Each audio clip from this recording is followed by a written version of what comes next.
आज कहानी पप्पू यादव यानी कि राजेश रंजन जी की। सभी लोग उन्हें पप्पू यादव ही कहते हैं, इसलिए हम भी आज उन्हें पप्पू यादव ही कहेंगे, ऑफिशियल नाम चाहे जो भी हो।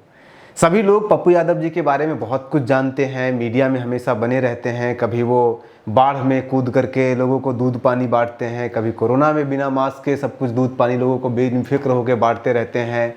अपने बयानों के लिए भी काफ़ी फेमस रहते हैं, अपने उल्टे पुल्टे बयान, बेतुका बयान, जो भी आप उसको जैसे भी इंटरप्रेट करें, लेकिन वो बड़े कड़वे सच बयानों के लिए भी जाने जाते हैं। उन्हें कोई दबंग कहता है, कोई अपराधी कहता है, कोई उन्हें रॉबिन हुड कहता है। हर तरह के विवादों में वो घुसे रहते हैं। लेकिन क्या आपने उस पप्पू यादव की कहानी सुनी है जो पूरे बिहार में, एक ऐसा इलेक्शन था जिसमें पूरे बिहार में सबसे ज़्यादा वोटों के अंतर से लोकसभा चुनाव जीतते हैं? क्या कभी आपने उस पप्पू यादव की कहानी सुनी है जो 3-3 बार बेल मिलता है, जिसे 3-3 बार उसे जेल मिलता है, 3-3 बार बेल मिलता है, 3-3 बार पार्टी से एक्सपेल होता है? तो बेल और जेल और एक्सपेल की ये सारी कहानी हम आपको आज इस एपिसोड में सुनाएंगे। कहानी शुरू करते हैं 1990 से। 1990 से इसलिए क्योंकि उनकी पारिवारिक जीवन को अगर हम इसमें शामिल करेंगे तो वो फिर बहुत बड़ा वीडियो हो जाएगा। इसलिए हम आज इनके टाइमलाइन पे year wise year, date wise date इनका पूरा इतिहास बताते हैं, राजनीतिक इतिहास बताते हैं, राजनीतिक टाइमलाइन बताते हैं इनका। और इनका राजनीतिक जीवन शुरू होता है 1990 से।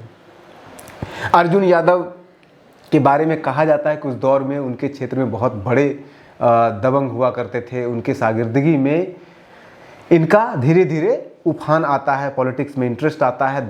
बहुत बड़े आदमी थे, बिहार के सबसे अमीर लोगों में से एक था इनका नाम। लगभग 400-450 एकड़ ज़मीन इनके पास हुआ करती थी।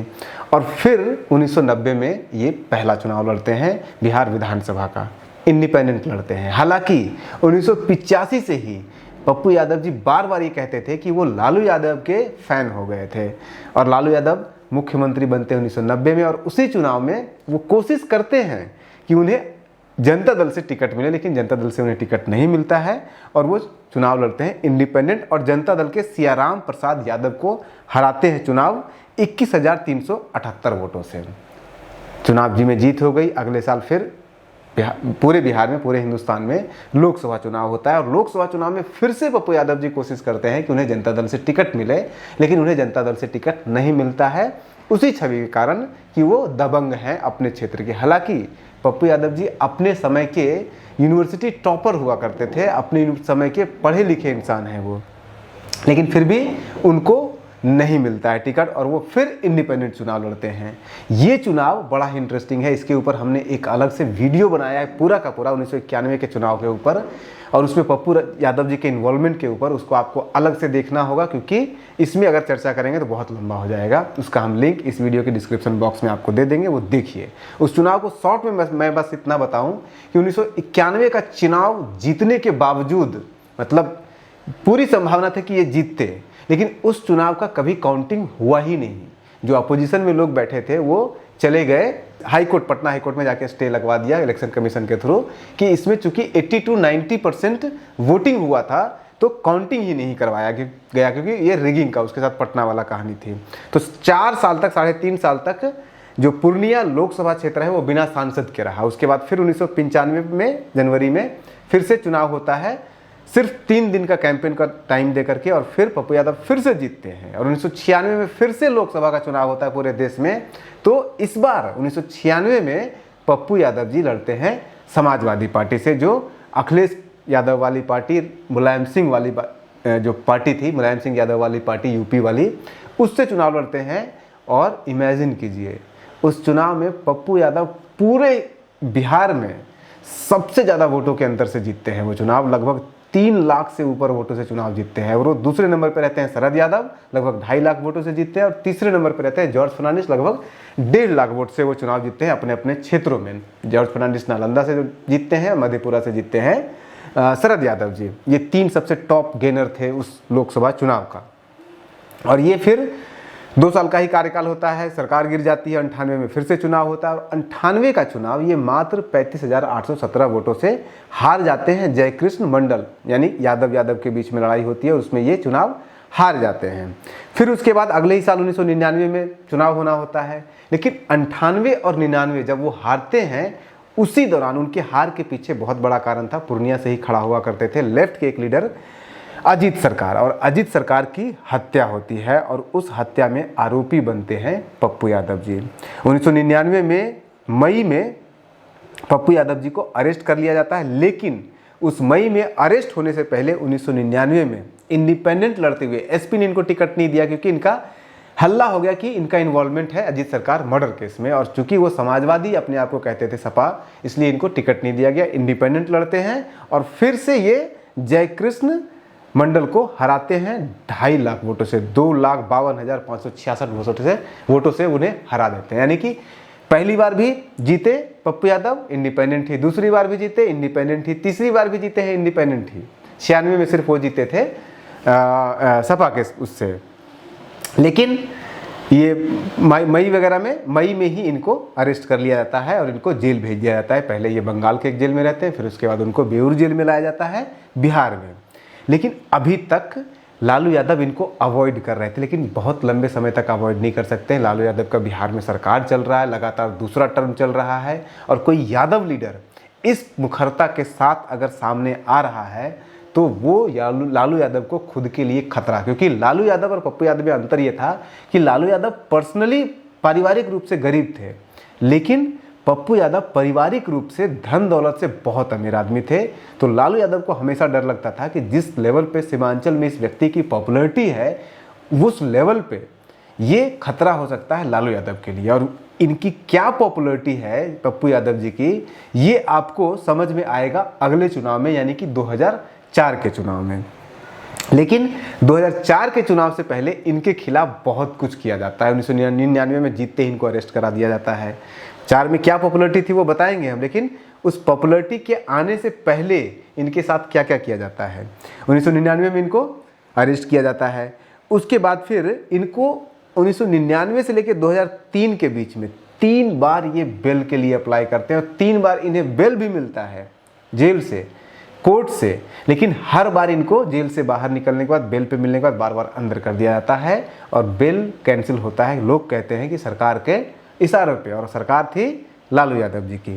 क्योंकि किसी भी तरह से अभी अगर आप प्रकरण देख रहे होंगे कन्हैया का, पप्पू यादव जी का, तो आप रिलेट कर सकते हैं कि लालू यादव जी कभी भी किसी भी व्यक्ति को आगे नहीं आने देने चाहते हैं अपनी पॉलिटिक्स में, कोई भी खतरा उनके लिए नहीं खड़ा हो। उसके बाद फिर आप आइए, ये बीमार पड़ते हैं तो इनको पीएमसीएच में भर्ती कराया जाता है। पीएमसीएच में जब ये भर्ती होते हैं तो वहाँ पे बहुत पॉपुलर हो जाते हैं। वो वहाँ पे लोगों को लेक्चर देते हैं फ्रेंच रेवोल्यूशन पे, बोनापार्ट पे, हिटलर पे, और राइज ऑफ क्या उसे कहते हैं, जो मतलब हिटलर शाही की जो उत्थान होता है, वो सब पे लेक्चर देते हैं और बहुत पॉपुलर हो जाते हैं। तो उसमें फिर इनको शिफ्ट किया जाता है बेऊर जेल में। उस दौरान पप्पू यादव जी ने ऑन रिकॉर्ड बोला है कि उनको खतरा है, उनको यहाँ नहीं रखा जाए, पीएमसीएच में नहीं रखा जाए, उनको बेऊर नहीं भेजा जाए, उनको एम्स वो जाना चाहते थे, दिल्ली जाना चाहते थे वो, ताकि उनको किसी तरह का कोई खतरा ना हो। लेकिन उनको दिल्ली नहीं भेजा जाता है, और कहते हैं कि लालू यादव जी ने बहुत अच्छे से मैनेज करके इनको किसी तरह से बेऊर में ही रखा ताकि ये आदमी कंट्रोल में रहे। उसके बाद फिर ये, अब देखिए क्या पॉपुलरिटी है, क्यों लालू यादव जी इनके पीछे इतना पड़े हुए थे कंट्रोल करने के लिए, क्योंकि वो कारण दिखता है 2004 के चुनाव में। 2004 के चुनाव में ये 2 जगह से चुनाव, ये भी चुनाव लड़ती हैं और इनकी पत्नी भी चुनाव लड़ती है। पत्नी इनकी लड़ती है आपका सुपौल से, और वो लड़ती है अपनी जो पार्टी LNJSP, जो रामविलास पासवान की पार्टी थी, उस पार्टी से ये चुनाव लड़ते हैं और इनकी पत्नी जीत जाती है वो चुनाव। हालांकि ये पूर्णिया से लड़ते हैं और वहाँ पे उदय सिंह से ये चुनाव हार जाते हैं। 2004 में बीजेपी से ये चुनाव हार जाते हैं, मात्र 12,883 वोट से ये चुनाव हारते हैं। लेकिन तब तक चूंकि इनके पत्नी जा चुकी थी, सांसद बन चुकी थी, तब तक लालू यादव जी को समझ में आ चुका था कि अब उन्हें कोई चाहिए इनको सपोर्ट करने के लिए, क्योंकि साहबुद्दीन जेल जा चुके थे 2003 में ही। और अब चूंकि धीरे धीरे पॉपुलैरिटी नीतीश कुमार की बढ़ रही थी, लालू यादव को खतरा हो रहा था कहीं बिहार उनके हाथ से निकल ना जाए, इसलिए पप्पू यादव को सटाया गया। लालू यादव अपने साथ लाते हैं, उनको ज्वाइन कराते हैं।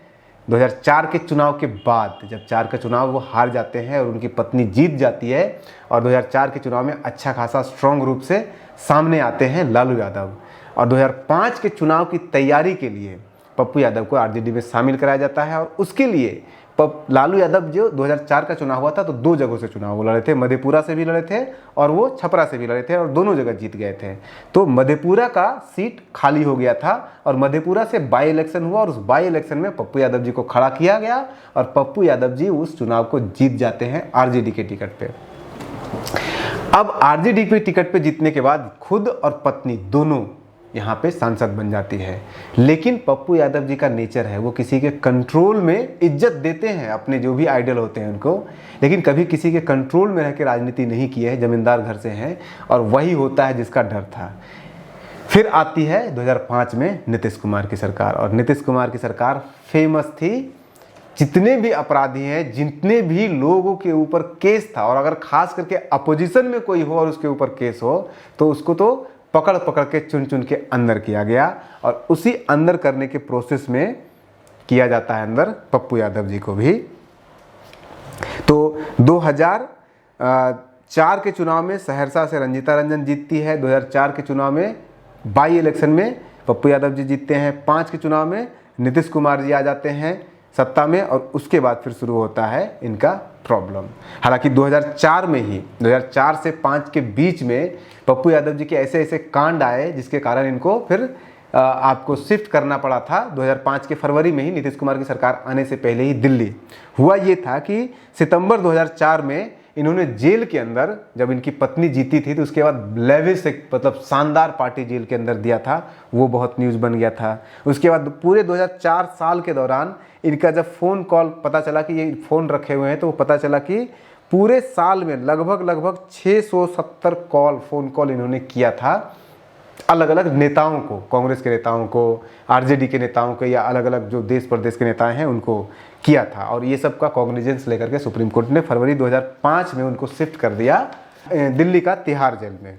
और फिर नीतीश कुमार की सरकार आती है, सभी को वो किया जाता है। और 2008 में जो लोकल कोर्ट है बिहार के अंदर, उसने पप्पू यादव को कन्विक्ट यानी कि दोषी करार दिया, और उसके बाद फिर उनको जेल भेज दिया गया अजीत सरकार मर्डर केस में। इसके बाद फिर आ जाता है चुनाव 2009 का। लालू यादव भी सोचते हैं कोई तो स्ट्रॉन्ग कैंडिडेट हो वहाँ पे बिहार में उनको, क्योंकि उनको पता था कि बिहार में उनकी स्थिति खराब है, नीतीश कुमार बहुत पॉपुलर होते चले जा रहे थे, और वो 2009 के इलेक्शन के रिजल्ट में भी दिखेगा।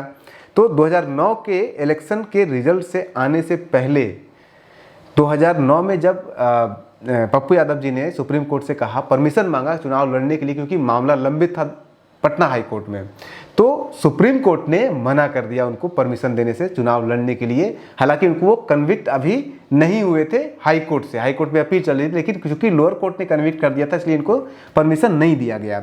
और उसके बाद फिर 2 अप्रैल 2009 को उनको परमिशन सुप्रीम कोर्ट नहीं देती है, और 11 अप्रैल को आरजेडी इनको निकाल लेती है पार्टी से। यानी कि आरजेडी लेती है इनको पार्टी में, लेकिन फिर इस बात पे, चूंकि अब पप्पू यादव चुनाव लड़ ही नहीं सकते हैं तो तुमको क्यों रखेंगे पार्टी में, बाहर चलो, तो उनको निकाल दिया जाता है। लेकिन कांग्रेस से इनकी पत्नी चुनाव लड़ती है, और फिर पूर्णिया से वो लड़ती है आपका सुपौल से, और इनकी माँ शांति प्रिया वो लड़ती है चुनाव पूर्णिया से इंडिपेंडेंट। हालांकि दोनों के दोनों लोग चुनाव वो हार जाते हैं, एक जेडीयू से हारते हैं और एक बीजेपी से हारते हैं। पूर्णिया में उदय सिंह जीत जाते हैं बीजेपी से, और जेडीयू से सुपौल में जीत जाते हैं विश्व मोहन कुमार। यानी कि इस साल कोई भी इनके परिवार से सांसद नहीं बचा। अब आइए, इसके बाद फिर पप्पू यादव को भी पार्टी से निकाल दिया गया है, जेल में चले गए हैं। ये जो पीरियड है पप्पू यादव जी का, वो बहुत ही डायनेमिक पीरियड है जेल के अंदर, जब वो तिहाड़ में रह रहे होते हैं। 2009, 10 ये सब पूरा तिहाड़ में उनका चल रहा होता है। उसके बाद फिर ये 2010 के लालू यादव ने निकाल तो दिया था, लेकिन उनको रियलाइज़ भी ये हो गया कि बिना किसी बाहुबली के कैसे इलेक्शन लड़ा जाएगा, अगले साल भी तो चुनाव है। तो उनको फिर से पार्टी में लिया जाता है 2010 में लिया जाता है, और इलेक्शन के दौरान ही पप्पू यादव जी को फिर से पार्टी से आरजेडी निकाल देती है। 28 अक्टूबर 2010 को पार्टी इनको फिर से निकाल देती है, ये कह के कि ये और इनके साथ अनिल यादव और राम प्रवेश राय जो अभी बीजेपी में है, उन लोगों ने मिलकर एंटी पार्टी एक्टिविटी किया, यानी कि पार्टी विरोधी काम किया, इसलिए इनको निकाल दिया जाता है। और इस दौरान पप्पू यादव पढ़ लिख रहे होते हैं, वो बैचलर करते हैं, बैचलर पहले भी कर चुके होते हैं, मास्टर करते हैं सोशियोलॉजी में, जिसमें human development and disaster management पे वो अपना थीसिस लिखते हैं, मास्टर थीसिस से। उसके बाद फिर 2011 में वो पीएचडी के लिए एंट्रेंस एग्जाम देते हैं। 2011 में पहले व्यक्ति थे पप्पू यादव जो जेल से पीएचडी का एंट्रेंस एग्जाम दे रहे थे, और वो अपने आप में एक इतिहास है। फिर उसके बाद फिर पीएचडी करने के बाद 2013 में पटना हाई कोर्ट पप्पू यादव को एक्विटल दे देता है, यानी कि निर्दोष साबित कर देता है रंजीत सरकार मर्डर केस में, बिना किसी सबूतों के अभाव में। ये कहा जाता है सबूतों के अभाव में इनको छोड़ दिया जाता है। जैसे ही 2000 में छूटते हैं ये, आने के बाद फिर से तुरंत आरजेडी ज्वाइन करते हैं, क्योंकि पप्पू यादव शुरू से अंत तक आरजेडी के फैन थे, लालू यादव के फैन थे। वो कभी भी आरजेडी के खिलाफ वो नहीं बोला उन्होंने। और इसी दौरान इनकी 2013 में जेल से निकलने से जस्ट पहले इनकी किताब भी आई थी, द्रोह काल में पथिक। तो पप्पू यादव एक निखरे हुए अलग ढंग के इंसान बन के वहाँ से निकलते हैं। फिर आता है 2014 का चुनाव, और 2014 के चुनाव में अनबिलीवेबल रिजल्ट आता है। पूरे बिहार में एनडीए मोदी लहर में लड़ते हुए आरजेडी से लड़े, मधेपुरा से खुद ये पूर्णिया सीट इनको नहीं दिया गया। पहली बार ऐसा होता है 1991 के बाद कि पूर्णिया सीट किसी को नहीं दिया जाता है पप्पू यादव के फैमिली में। 2009 में भी ये पूर्णिया से नहीं लड़ते हैं, लेकिन इनकी मां लड़ती है। लेकिन 2014 के चुनाव में पहली बार ऐसा होता है कि इनको पूर्णिया का सीट दिया ही नहीं जाता, इनके फैमिली में किसी को नहीं दिया जाता है। तो मधेपुरा से ये खुद लड़ते हैं, और सुपौल से लड़ते हैं इनकी पत्नी। इनको मधेपुरा से इसलिए लड़ाया जाता है क्योंकि लालू यादव जी चाहते थे कि शरद यादव जी चुनाव हारें, ताकि उनका कद छोटा हो। और इंटरेस्टिंगली दोनों चुनाव ये जीतते हैं। मोदी लहर होने के बावजूद कांग्रेस से इनकी पत्नी चुनाव जीतती है सुपौल से, और आरजेडी से ये चुनाव जीतते हैं आपके पूर्णिया से। और चुनाव का जीतने का भी अंतर कोई कम नहीं था, मधेपुरा से ये लगभग 56,000 वोटों से जीते थे, और 3 में से 2 सीट इनको मिला था। बीजेपी तीनों के तीनों सीट हार गए थे, क्योंकि एक सीट पे पूर्णिया पे जो है वो ये जीत गई थी, जेडीयू की जीत हुई थी। तो ये पॉपुलैरिटी पप्पू यादव जी की फिर से इस्टेब्लिश हुई 2014 के चुनाव के बाद। घर में फिर से 2-2 एमपी बन गए। और फिर आता है उसके बाद फिर से, जिस तरह से 2004 में जीतने के बाद 2005 में लोकसभा चुनाव था, उसी तरह से 2014 में चुनाव जीतने के बाद 15 में फिर से बिहार में विधानसभा का चुनाव शुरू होता है।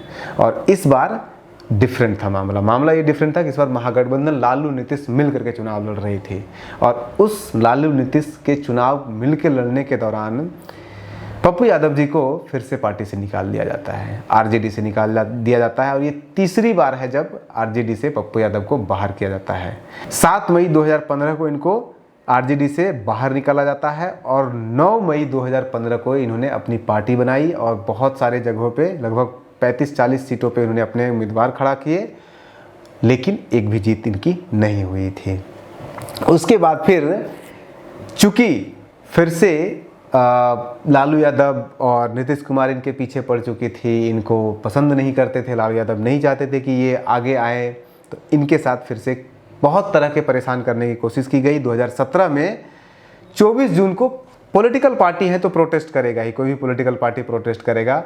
तो 24 जनवरी 2017 को ये बिहार विधानसभा के बाहर प्रोटेस्ट कर रहे थे, और उस प्रोटेस्ट में पप्पू यादव जी को अरेस्ट कर लिया गया। अरेस्ट किया गया, और लेकिन अरेस्टिंग जो किया गया वो 27 मार्च को किया गया। इनका केस किया गया, लेकिन अरेस्टिंग 27 मार्च को किया गया 2017 को ही। उसके बाद फिर इनकी पत्नी उस समय चूंकि, और इस समय ये सांसद थे जिस समय इनको अरेस्ट किया गया है प्रोटेस्ट करने के लिए। उसके बाद फिर इनकी पत्नी ने लोकसभा में सेशन चल रहा था, बजट सेशन चल रहा था उस समय, इनकी पत्नी ने लोकसभा में सवाल उठाया, जो स्पीकर थे उन्होंने उसके ऊपर कॉग्निजेंस लिया, और उस केस में 11 बिहार के पुलिस वालों को एक्सपेल कर दिया गया था। उसके बाद फिर आप रिसेंट का आप सब कुछ देख रहे हैं, कोरोना में जो हुआ कि जिस तरह से कोरोना में उन्होंने राजीव प्रताप रूड़ी के जो एम्बुलेंस घोटाला था उसको बाहर किया था। जब भी कोसी के क्षेत्र में जब भी कहीं किसी नदी में बाढ़ आती है, पटना में बाढ़ आती है, तो वो बेफिक्र होकर के निकलते हैं, सड़कों पे जाते हैं और लोगों को दूध पानी जो भी ज़रूरत की चीज़ें हैं वो लोगों को बांटते हैं। हर तरह के जीवन में ये जी लेते हैं। लेकिन वो जो इनके ऊपर आरोप है, हत्या, बाहुबल, लोगों का पैसा, ज़मीन छीनना, ये सब, ये भी एक उनके जीवन की सच्चाई है। उसमें कितनी सच्चाई है ये हम नहीं कह सकते हैं। इसमें हम, कोर्ट ने तो उन्हें छोड़ दिया है, बरी कर दिया है, लेकिन हम ये नहीं कह सकते हैं कि वो कितने बुरे हैं, कितने अच्छे हैं। हमारा मकसद था आपको उनके जीवन से रूबरू कराना, खास करके उस पप्पू यादव से जो पप्पू यादव सोशल मीडिया का दौर आने से पहले थे। अभी का तो आपको सबको पता ही होगा। उसके बाद फिर जो उनके ऊपर उनको फिर से जेल भेजा जाता है, लगभग सब बहुत पुराने एक केस में, जब वो घोटाला का केस बाहर करते हैं, उजागर करते हैं, जब वो राजीव प्रताप की रूडी में उतने सारे एम्बुलेंस खड़े हुए थे, उसका उजागर करते हैं। तो उसके बाद मोस्ट रिसेंट केस, उसके ऊपर भी हमने कहानी आपको सुना ही दिया है कि कैसे वो कांग्रेस ज्वाइन करते हैं और कैसे लालू यादव उन्हें किसी भी कीमत पर रोकने के लिए, उनको ख़त्म करने के लिए, पप्पू यादव की राजनीति को ख़त्म करने के लिए पूर्णिया से कैंडिडेट अपना घोषित कर देते हैं। 2024 का चुनाव चल रहा है, रिजल्ट क्या आएगा अभी हम कुछ नहीं कह सकते हैं। बने रहिए न्यूज़ हंटर के साथ, बने रहिए इस लोकसभा चुनाव के साथ। नमस्कार।